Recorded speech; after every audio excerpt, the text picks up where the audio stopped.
ہے قرآن کریم کے حوالے سے، اس میں جیسے کہ ارشاد باری تعالی ہے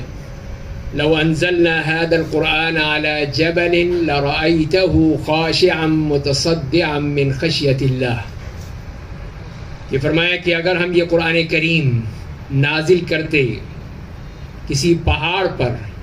تو آپ دیکھتے کہ وہ خشوع و خضوع کے ذریعے سے اللہ کے خوف سے ٹکڑے ٹکڑے ہو جاتا، اللہ کے خوف سے ریزہ ریزہ ہو جاتا۔ تو یہی اصل چیز ہم نے دیکھنی ہے کہ اللہ تعالیٰ جیسے فرما رہے ہیں کہ قرآن کریم کو ایک پہاڑ پر بھی اتارا جاتا تو وہ ریزہ ریزہ ہو جاتا، اور پہاڑ آپ سب جانتے ہیں ایک جمادات میں سے ایک چیز ہے، جامد ہے، سالڈ ہے، کوئی وہ جان نہیں ہے، کوئی روح نہیں ہے اس میں، لیکن اس پر بھی قرآن کا ایسا اثر ہوتا کہ وہ ریزہ ریزہ ہو جاتا۔ تو وجہ یہ ہے کہ قرآن کریم پھر ہم انسانوں پر اثر کیوں نہیں کرتا، ہم میں وہ کوئی تاثیر پیدا کیوں نہیں ہوتی، ہم کیوں نہیں اس کو اچھی طرح سمجھتے، ہم کیوں نہیں ریزہ ریزہ ہو جاتے، ہماری آنکھوں سے آنسو کیوں نہیں ٹپک پڑتے، ہمارا دل لرز کیوں نہیں جاتا، ہمارا دل دہل کیوں نہیں جاتا، ہم اسی طرح جامد ہی رہتے ہیں، پتھر کے پتھر ہی رہتے ہیں۔ یہی سوچنے کی بات ہے، یہی غور کرنے کی بات ہے کہ ہم انسان آخر اتنے پتھر دل کیوں ہو گئے ہیں کہ ہم میں وہ حرکت پیدا نہیں ہوتی، دل لرزتا نہیں ہے، آنکھیں چھلکتی نہیں ہیں، اور ہم تبرک کے لیے قرآن کو سنتے رہتے ہیں، وہ تبرک کے لیے ہی پڑھتے رہتے ہیں۔ اور اگر ہم دیکھیں چند مثالیں دے کر میں بات آگے بڑھاتا ہوں کہ جبیر ابن مطعم بعد میں مسلمان ہو گئے تھے، غزوہ بدر کے موقع پر وہ ان قیدیوں میں شامل تھے جن قیدیوں کو مدینہ منورہ میں لایا گیا تھا اور مسجد نبوی کے قریب ہی رکھا گیا تھا، یا مسجد نبوی میں ہی ان کو قید کر دیا گیا تھا۔ تو وہ کہتے ہیں کہ جب میں وہاں پر تھا اور نبی کریم صلی اللہ علیہ وسلم ایک دفعہ مغرب کی نماز میں سورہ طور کی تلاوت کر رہے تھے، جب آپ نے یہ تلاوت کی کہ ام خلقوا من غیر شیء ام هم الخالقون ام خلقوا السماوات والارض بل لا یوقنون، جب یہ آیات سنی تو میرا ڈر تھا کہ میرا دل پھٹ جائے گا، باوجود کہ وہ ابھی مسلمان نہیں ہوئے تھے، لیکن ان کو جو ایک ایڈوانٹیج حاصل تھا کہ وہ عربی سمجھتے تھے، عرب تھے۔ تو قرآن کریم اثر کرتا ہے، وہ یہ نہیں دیکھتا کہ یہ مسلمان ہے یا غیر مسلم ہے، قرآن کریم کی تاثیر ہی عجیب ہے۔ دوسری مثال دیکھ لیجئے عیسائیوں کے بارے میں، اگر وہ بھی غیر مسلم، ان کے بارے میں بھی قرآن کیا کہتا ہے وَإِذَا سَمِعُوا مَا أُنزِلَ إِلَى الرَّسُولِ تَرَىٰ أَعْيُنَهُمْ تَفِيضُ مِنَ الدَّمْعِ مِمَّا عَرَفُوا مِنَ الْحَقِّ، کہ وہ جب لوگ سنتے ہیں، یہ لوگ جو اللہ کے رسول پہ جو چیز نازل کی ہے، تو تم دیکھو گے کہ ان کی آنکھوں میں سے آنسو جاری ہو جاتے ہیں، جو وہ حق کو پہچان لیتے ہیں اس کی وجہ سے ان کی آنکھوں سے آنسو جاری ہو جاتے ہیں۔ اور پھر انسان ہی کیا، جن بھی، وہ بھی جب قرآن سنتے ہیں تو پھر وہ ان سے قابو نہیں ہوتا، بے قابو ہو جاتے ہیں۔ اسی لیے فرمایا کہ وَإِذْ صَرَفْنَا إِلَيْكَ نَفَرًا مِّنَ الْجِنِّ يَسْتَمِعُونَ الْقُرْآنَ فَلَمَّا حَضَرُوهُ قَالُوا أَنصِتُوا فَلَمَّا قُضِيَ وَلَّوْا إِلَىٰ قَوْمِهِمْ مُنذِرِينَ۔ تو جنہوں نے بھی یہی کہا کہ جیسے کہ ارشاد باری تعالیٰ ہے کہ جب ہم نے آپ کی طرف کچھ جنوں کو بھیجا جو قرآن کو سن رہے تھے، قرآن سن رہے تھے، قرآن کی تلاوت سنی، اور وہ بھی نبی کریم صلی اللہ علیہ وسلم کی آواز میں، اور جب وہ آئے تو دوسروں سے کہتے ہیں کہ خاموش ہو جاؤ، چپ ہو جاؤ، سنو یہ کیا پڑھا جا رہا ہے، یہ کون سی تلاوت ہے، کون سی باتیں ہیں، کون سی گفتگو ہے جو یہ ہو رہی ہے، یہ کیا ہے۔ فلما حضروه قالوا انصتوا، خاموشی سے سنو اس کو۔ فلما ولوا، اور پھر جب وہ جاتے ہیں تو یہ نہیں ہے کہ بس کان لپیٹ کے چل دیے، جو فرمایا قرآن نے فلما قضی ولوا الى قومهم منذرین، پھر اپنی قوم کی طرف واپس لوٹتے ہیں ڈرانے کے لیے، ان کو بھی بتانے کے لیے کہ آج ہم قرآن سن کر آئے ہیں، انا سمعنا قرآنا عجبا یہدی الی الرشد فآمنا بہ، ایسے عجیب قرآن کو سن کر آئے ہیں جو کہ رشد و ہدایت کی طرف تعلیم دیتا ہے، ہدایت دیتا ہے، اس کو سن کر آئے ہیں۔ تو یہ تو وہ دیکھ لیجیے کہ جو کہ مسلمان بھی نہیں تھے، انس تھے یا جن تھے، اور ان پہ قرآن کی کیا تاثیر ہوتی تھی۔ اور پھر نبی کریم صلی اللہ علیہ وسلم نے بھی جو اس کے بارے میں فرما دیا، اور یہ کہا گیا کہ اقرأوا القرآن فإنه يأتي يوم القيامة شفيعا لأصحابه، قرآن پڑھا کرو، قرآن کی تلاوت کیا کرو، اس لیے کہ قیامت کے دن یہ اپنے پڑھنے والوں کے لیے سفارش کرے گا، شافع بن کر آئے گا، شفیع بن کر آئے گا۔ تو جب آپ صرف یہی کہتے ہیں کہ نبی کریم صلی اللہ علیہ وسلم کی شفاعت اللہ تعالی ہم سب کو نصیب فرمائے، تو وہ تو اللہ کا وعدہ ہے، لیکن ان شرائط کے ساتھ جو بتائی گئی ہیں،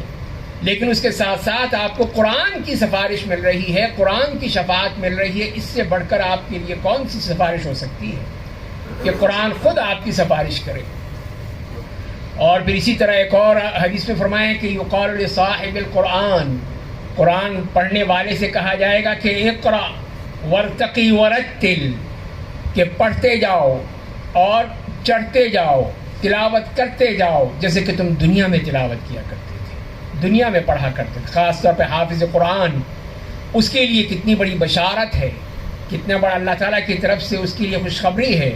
اسے کہا جا رہا ہے کہ پڑھتے جاؤ، چڑھتے جاؤ، اور جہاں پہ تمہارا آخری آیت پڑھو گے وہی تمہارا مقام ہوگا، وہیں تم وہ منزل مل جائے گی، وہ مقام مل جائے گا۔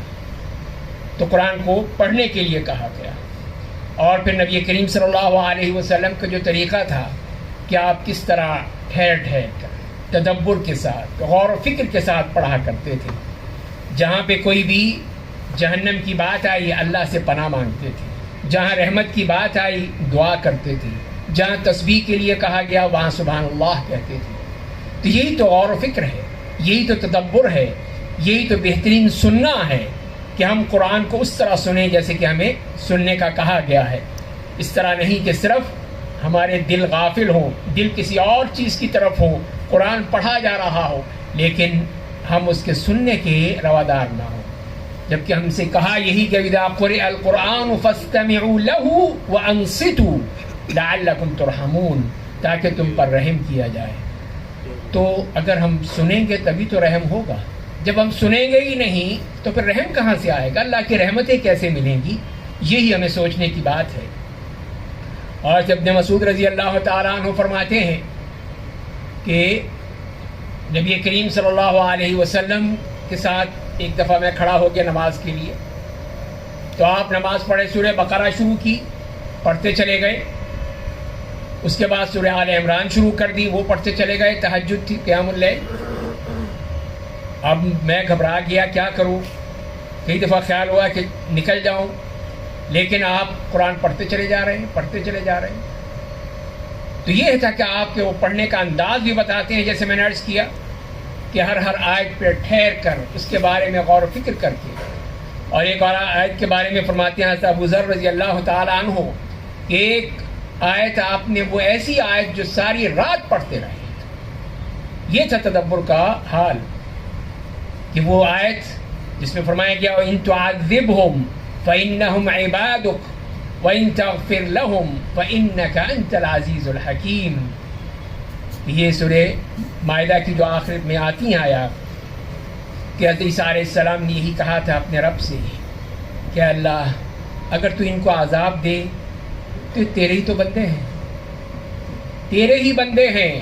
ان تعذبهم فإنهم عبادك، اگر تو عذاب دیتا ہے تو اپنے بندوں کو عذاب دے گا۔ ایک طرح سے ایک سوال ہے، ایک التجا ہے کہ اے اللہ تو اپنے بندوں کو عذاب دے گا، کس لجاجت سے کہہ رہے ہیں؟ تو یہی تو غور و فکر کرنے کی بات ہے جس پہ آپ ساری رات یہ آیت پڑھتے رہے۔ اور اسی لیے فرمایا کہ وَإِن تَغْفِرْ لَهُمْ فَإِنَّكَ أَنْتَ الْعَزِيزُ الْحَكِيمُ، اور اگر تو معاف کر دے تو واقعی تو غالب ہے، طاقتور ہے، حکمت والا ہے، تو سب کچھ کر سکتا ہے، سب کو معاف کر سکتا ہے۔ تو یہ دیکھیے کہ یہ وہی تدبر اور غور و فکر کی کیفیت نظر آتی ہے جو نبی کریم صلی اللہ علیہ وسلم کے ہاں ہمیں نظر آتی ہے کہ کس طرح آپ ایک ایک آیت پہ غور و فکر کر رہے ہیں، سمجھ رہے ہیں۔ اس لیے کہ یہ کتاب جو نازل ہوئی ہے جسے ہم نے بنا رکھا ہے کہ صرف برکت کے لیے سمجھی جاتی ہے، قرآن خوانی کے لیے سمجھی جاتی ہے، مردوں کو بخشوانے کے لیے سمجھی جاتی ہے، تو میرے بھائیو یہ مردوں کے لیے نہیں ہے، یہ زندوں کے لیے ہے. زندوں کے لیے ایک پیغام آیا ہے. جب مخاطب کر کے کہا جاتا ہے کہ یا ایھا الذین آمنو، اے ایمان والو، امام شافعی کہتے ہیں جب یہ سنو ایمان والو یا ایھا الذین آمنو تو غور کرو، سنو کیا کہا جا رہا ہے تم سے. آرڈر آ رہا ہے کوئی، یہ کرو اور یہ مت کرو. تو غور سے دیکھا کرو، غور سے سنا کرو اس بات کو کہ یا ایھا الذین آمنو کے بعد اب کیا کہا جائے گا، کس چیز کا حکم دیا جائے گا. تو یہ ہے اصل چیز جو ہم سے مطلوب ہے کہ ہم قرآن کریم کو دیکھیں، اور پھر اس کا نتیجہ کیا نکلتا ہے، اس کے ثمرات کیا ہیں جو ہم قرآن پڑھتے ہیں، تدبر کرتے ہیں، غور و فکر کرتے ہیں. تو یہی سمجھنے کے لیے کہ اس سے وہ اللہ تعالیٰ کی خشیت کے اصل ثمرات ملتے ہیں، اس کا پھل ملتا ہے، اس کا نتیجہ ملتا ہے کہ اللہ کی خشیت پیدا ہوتی ہے اس دل میں. جسے قرآن نے کہا ہے کہ اللہ نزل احسن الحدیث کتابا متشابہا مثانی تقشعر منہ جلود الذین یخشون ربهم ثم تلین جلودهم وقلوبهم الى ذکر اللہ. فرمائے کہ اللہ ہی نے وہ کتاب نازل کی ہے جو بہترین کتاب ہے، بہترین گفتگو ہے. کتابا متشابہا، جس میں متشابہات ہیں، مشابہ ہیں، آیات ایک دوسرے کے مشابہ ہیں. مثانی، بار بار پڑھی جاتی ہیں، بار بار پڑھنے کے بارے میں کہا جا رہا ہے. اور پھر اس کا نتیجہ کیا نکلتا ہے؟ فرمائے کہ تقشعر منہ جلود الذین یخشون ربهم، کہ جو اللہ سے ڈرتے ہیں، اپنے رب سے ڈرنے والوں کی جلد، ان کے کھال، ان کا جسم کانپ اٹھتا ہے، اس میں کپکپاہٹ پیدا ہو جاتی ہے. اسی لیے کہ جب وہ غور و فکر کرتے ہیں اس قرآن میں سمجھنے کے لیے، اور پھر ان کے یہی جسم نرم ہو جاتا ہے اور ان کے دل نرم ہو جاتے ہیں اللہ کے ذکر سے. یہ ہے وہ قرآن کے اثرات جو ظاہر ہوتے ہیں. اور اسی کے ساتھ ساتھ پھر وہ یقین، وہ عمل کے لیے ہمارے اندر وہ داعیہ پیدا ہوتا ہے کہ جب اللہ تعالیٰ نے ایک حکم دیا ہے تو میرا فرض ہے کہ میں اس کو مانوں. یہ اسی وقت ہوگا جب میں سمجھ رہا ہوں گا. آج کتنی ہی باتیں ہیں، کتنی ہی چیزیں ہیں، کتنے ہی مسائل ہیں، کتنے ہی معاملات ہوتے ہیں کہ ہمیں پتہ ہی نہیں ہوتا کہ ہمیں قرآن کریم نے اس کے بارے میں کیا کہا ہے، نبی کریم صلی اللہ علیہ وسلم نے اس کے بارے میں بھی کیا کہا ہے. چھوٹی سی مثال ابھی میں دے دیتا ہوں آپ کو. ابھی ہم نے نماز پڑھی ہے، اب امام صاحب کے سامنے سترہ رکھا ہوا ہے، اب باقی جو لوگ ہیں ان کے سامنے سترہ نہیں ہے. تو مسئلہ یہی ہے کہ جب امام کے سامنے سترہ ہو، با جماعت نماز ہو رہی ہو، تو پھر باقی حضرات کی سترے کی ضرورت نہیں ہوتی. پھر اگر آپ گزرنا بھی چاہیں تو گزر سکتے ہیں، لیکن ظاہر ہے کہ ہم میں سے اکثر کو یہ مسئلہ معلوم نہیں ہوتا ہے. تو یہی ہے کہ اپنے دین کے بارے میں یہ احکام معلوم ہونا، یہی ہماری وہ غلطی ہے، عدم فہمی ہے کہ نہ ہم قرآن کریم کے وہ مسائل سمجھ سکتے ہیں، نہ حدیث سے وہ بات سمجھتے ہیں جو ہمیں بتائی جاتی ہیں. اور اصل بات پھر یہی ہے کہ وہ قرآن پر عمل کرنا کتنا آسان ہو جاتا ہے. قرآن جو کہتا ہے فوراً اس پر عمل کرنے کے لیے کہ وہ جو ہمیں حکم دے رہا ہے، وہ جو ہمیں بتا رہا ہے، چھوٹی چھوٹی باتیں بھی بتا رہا ہے، بڑے بڑے احکام بھی دے رہا ہے، کتنی وضاحتیں کر رہا ہے، وہ سب ہمیں اس میں آسانی ہو جاتی ہے اگر ہم اسے سمجھ کر پڑھنے کی کوشش کریں، اس میں غور و فکر کرنے کی کوشش کریں. تو اس کا طریقہ کیا ہے؟ پہلی بات تو یہ ہے کہ اس کتاب کو سمجھیں کہ یہ اللہ کی کتاب ہے، یہ کوئی عام کتاب نہیں ہے. دوسری کوئی کتاب آپ لیتے ہیں، پڑھتے ہیں، چاہے پڑھیں، پھینک دیں، رکھ دیں، کوئی مسئلہ نہیں ہے. لیکن یہ تو وہ کتاب ہے جو اللہ نے اپنے نبی صلی اللہ علیہ وسلم پر نازل فرمائی ہے. اس کا احساس دل میں پیدا ہونا چاہیے تاکہ اس کے لیے پھر آپ اہتمام بھی کر سکیں. ہم اپنے دوسرے کے لیے، تعلیم کے لیے، جیسے بچے پڑھتے ہیں، اپنے اسکول کی، کالج کی، یونیورسٹی کی کتابیں پڑھتے ہیں، اس کا علم حاصل کرنے کے لیے دن رات لگا دیتے ہیں، لیکن قرآن کے لیے ہم کیوں نہیں لگاتے؟ وہ یہی وجہ ہے کہ جب تک کہ وہ دل میں وہ اس کی عظمت کا احساس نہ پیدا ہو، دل میں اس کا پوری طرح وہ خیال پیدا نہ ہو کہ یہ کتاب ہمارے لیے نازل ہوئی ہے، اور ہم نے ہی پڑھنی ہے، اس کو سمجھنا ہے، اس کو بچوں کو سمجھانا ہے، گھر میں اس کو نافذ کرنا ہے، تبھی ہم پڑھ سکتے ہیں۔ تو اس کے لیے پھر آپ کو وقت نکالنا ہوگا۔ جہاں آپ روزانہ کچھ تلاوت کرتے ہیں، چاہے وہ 1 پاؤ ہو، آدھا سپارہ ہو، یا کم ہو یا زیادہ ہو، جتنا بھی ہو، اس میں سے کچھ نہ کچھ حصہ ضرور سمجھ کے پڑھیے۔ ہماری بدقسمتی یہ ہے کہ ہم عربی نہیں جانتے، عربی زبان سے نابلد ہیں، تو اسی لیے ہم قرآن کو نہیں سمجھتے۔ اب وہاں پر ایک جگہ گزرتے ہوئے لکھا ہوا تھا علما یونیورسٹی، میں بڑا حیران ہوا کہ یہ علما کیا ہوتا ہے، العلم ہوتا یا